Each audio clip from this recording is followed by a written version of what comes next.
man babalat do number right community mi chola Gaajaak mi nogo bi liang de nogan man dong la da Gaajaak ko cha nong public telerek bi ñuur ba bi ling anchan bi jeng bi naw ko topic straight topic jeno kon Gaajaak telecon unity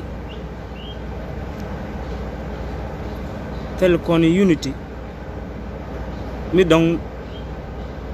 banaro lonka kap ke je ko taram dong mi de kon lonka kwid banabet en ci dinu kor ba dinu ba do lat karwaj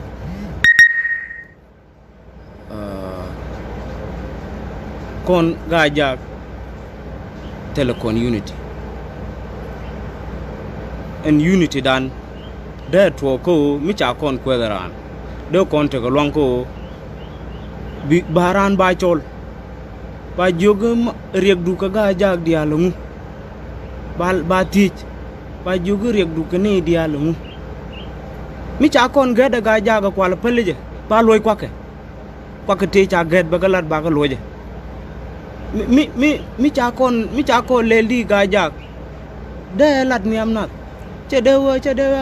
dewa logo ni mo ci kay point dem bo ko ni community bo ko ni ti diti ti don ci ken dem ru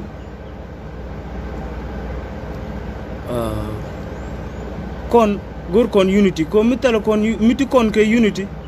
ta yen ite ka Canada for example paroi ke yen ite ka Canada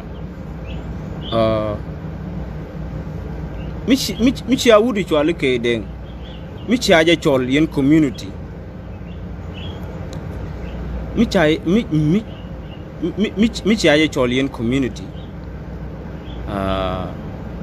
ka ci aja ti ko nguma la rek du ka community mi chwal Gaajaak chang ci aga gen ramke ngula rek du ka community mi chwal Gaajaak bi ay ti jaran biya ti lo chuli na dol ati kwar community ka dientin ko ci dina kor din roj ko be balan nyam na den mi logo jene mi logo ja karam kel ala da ken ram kel logo dor ka je ko mi logo ja ka community kelu be kula na di yen logo ja ka community kelu en mangore ka yen Nuer te yen Gaajaak te ka Canada goro miti yen ka kwar ci yen budunu no live cek lele ja nen chawa ga live we jong no garameni chuga Gaajaak wo ke re roinu ko no ci dini jen dino bi yen chol ka la community bi yen chol la kwar mi ci aja chol bi ay ti ma ngul logo ko community mi di mi lañ ni jiyo lañu ji ka lañu xeer ak lañu ramya ki ni bani koru di de long jego bi mi tore logo bi a logo ni choko ci kay pondu bu jong ni ko chol Gaajaak bu long ni choko ci kay pondu bu la ne Gaajaak kon artist pan tulu ni Nuer dial ya tulu ni South Sudanese scale lekin ciran community de ciran de min jako ba jak mi telot reynat cirana de min long kulu ni nyuru reyna de rejek chang tele community da chang tele mutual unity kon koroko kon new generation be bana binete ke unity ko cine uchod mutual Gaajaak kine bi jako ba ko daran garame chowa kon ne ti dong la na gad right okay mi cha kon gad ba loy kwake mi tera mi ci kon gad aluje kwake ko be bana pal ce na bi nyogo ko ni nyok tan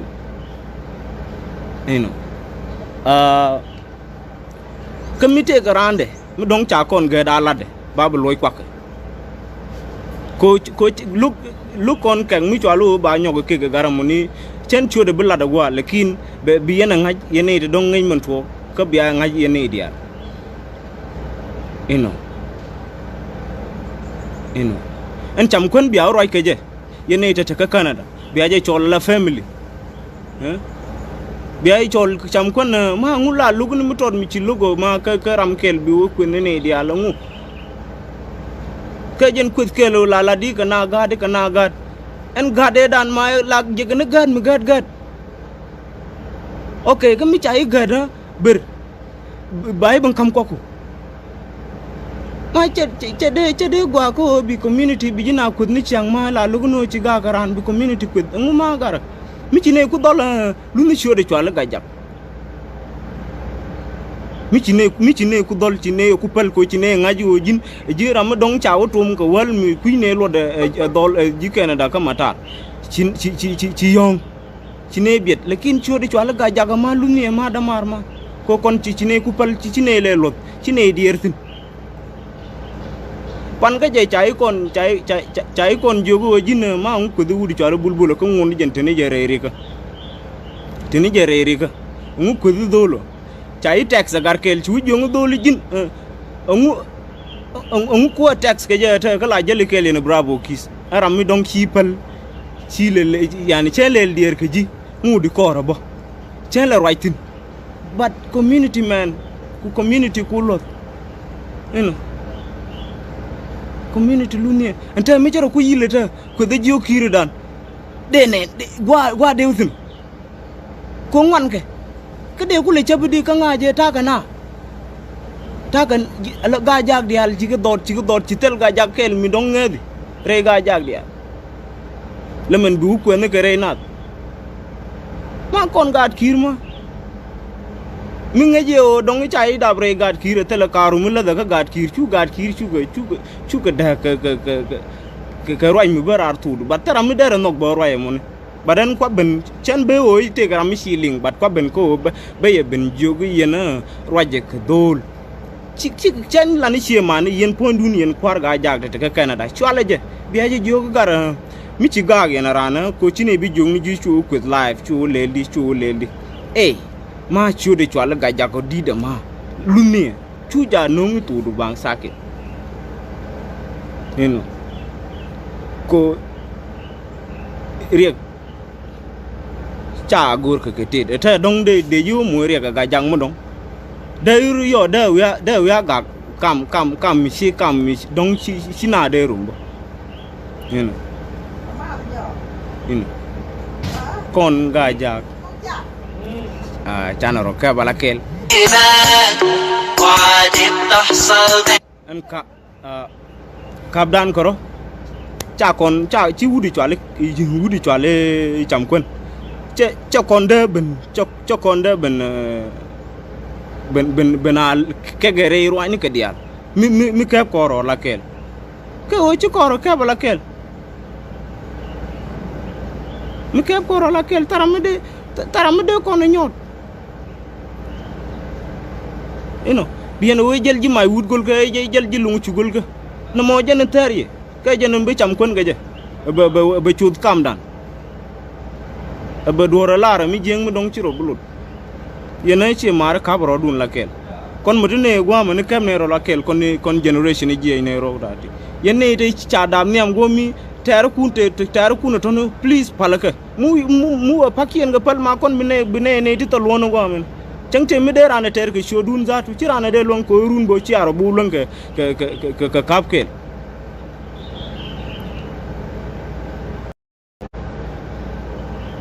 kaboro alakel jin mi jira mi te ke Canada ke jin Gaajaak ke ti ke tet ko ya ti ko tuk mi di ret ke je please chwala dol biya wud mi chwale cham kun biya je jo gar ngum men to ko ngum men logi family mi chwale Gaajaak mi chai kon ke gar gu merkem me Canada me tine ke kwaktin ba ga kami ko china bi nyogo kuni nyok ya mi te gar gulen mi ya kon get ba kama ko uro ma ka ki chwale community chine goro ba ma re roini lut na roken chana rokap alakel so message dana me we ka yendia in Gaajaak dia ko ne an Gaajaak chen community de chen de kok chang chawon ne ga merke ma roje ni ko ngu che de to but chen de loje ne ko de la de ram ku jingwa chu community chu la chu ti ko kon dab ko no kon kel lakini je no ci kon ben dab ngwan jen ci wi tana te ben kit eno kon tok tele te ci dino mal la to ko chung tele mal de no ka wi de mi ken ko ro ka bala kel tele mu de gwa gon kon dial ti kon ci kon jine ro de longi ka ko mi ci aro longa ka so je no to no mo ci lo de tet mun to be share and video me ko bala o je garam dong mia dong kanaling ni be share ke jike ni ta ni ko to daga roi chen bro ja long you know anyok te mi je post pan ga je ko kon jiben tiew ti ne ka respect ko di a tok ti kan ga respect ente ro ala di ala na ro ala ta ga Facebook yani dong de ran ben tiew de ro al ka gwatot dong de ro lo pose no do ko mi jen batte de live we community mu dong we yekwit ma fi ti kan ka respect ci ran community mu dong kwit tong mi jene lada ma ci ankelu mi te garam kel mi ti yen ke problem ci dini wo i community ni diala ti ke rek jende ma lada je o jiben tiew ke ne te ka respect ci dino itaram ci men disrespect lakini jeno chen disrespecting ram kel chen de o bab ne dia ko te ke thoknath tilanga lut yeah so aja waje mo kon chana ro kon lot ko ba kon kul lo ne ti kon respect guys one love so Nuer dial jar waje mbaka je na mo babin jung ne Gaajaak ko kon community dana cha kwet e dol mo tod mi payro jej pan ko community e wal ma fi che de mon to ma le a kwet ke wuniti dit kurum ke wuniti dit le ken dol mo tod mi payro jej yesterday da chon mi to al community da kwet che de mon to gargu ma fi el mi kan diginut ko tete mi kan duñ che de to lung na duor ka han bravo ki se cek wala yang lele ben tet ceng lele ben tet men ngu ka ba gur gar gur jande meriet lekin Gaajaak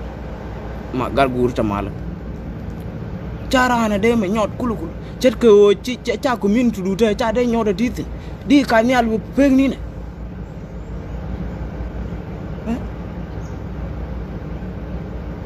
ka jiram ci mo cham ko na so le gad ni chang jiram ci kwak ke de ngado luni ke je wura luni ke je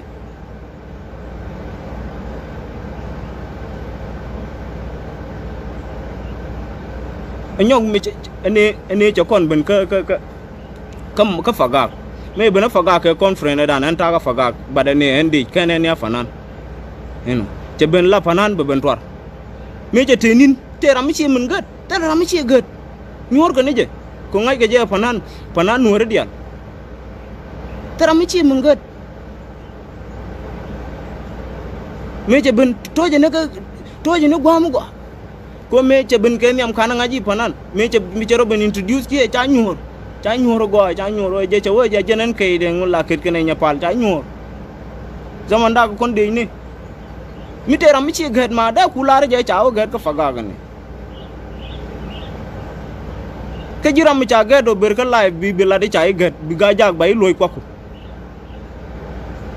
ke mi teram mi cha gad rum na gad mi gad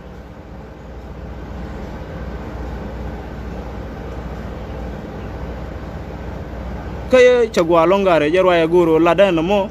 ku share ku jikel ci lo da tet ko ci yen ben india cha belinga wa jen guji che umde che pogle ko gor no ba damar baba la tok kami che ku logo yo la tok ba ku ngai ni je ka cha tum ka wala lada wel ka wai ni men na na ya tum we ni chom na da matar ko wai te wal dang jok la ya tum ga wala bi mang ka wala bi lo du ja tet ka wel yani cha tum ga wel mi je but kon shoot en chwal Gaajaak ya chun mi chwa yani chen bala lano chun mi chwal Gaajaak bala no chun mi chwal ku community ku je pagrar e chilani shoram kel beje lo beje nyo wun mi chwal bulbul nya chwad tele bangkung ti chi toy ko mi cha i toy ka bangkok nak ni ji nyok baru ku ba ko tele mu dong mu gor ka ji nyok dân chầu ur tele cha de bo roi kana antam de kwang ni chin ke tele mu de bo lat kana ba roi kana ja tin eno enyo kandi ku ni je chi men chi ku ni chu roi ni kang je ko kang je un mu gwa mu ngai ngok mu ngai yo na kana nga ni yes lenyi ne ke viewers lenyi ne ko ngu lenyi ne ko twar lenyi ne ko ngu lekin wura ga chori twala ga ja wura chu ba ci betu wura lenyi na ka to lenyi na to guro lenyi na to lenyi na ka kine kamiza du lenyi ne ka mitera mi binne ko wo ko rube lenyi ne be but ma chori twala ga ja ko lenyi ma mi ci ne len mi ci ne ku len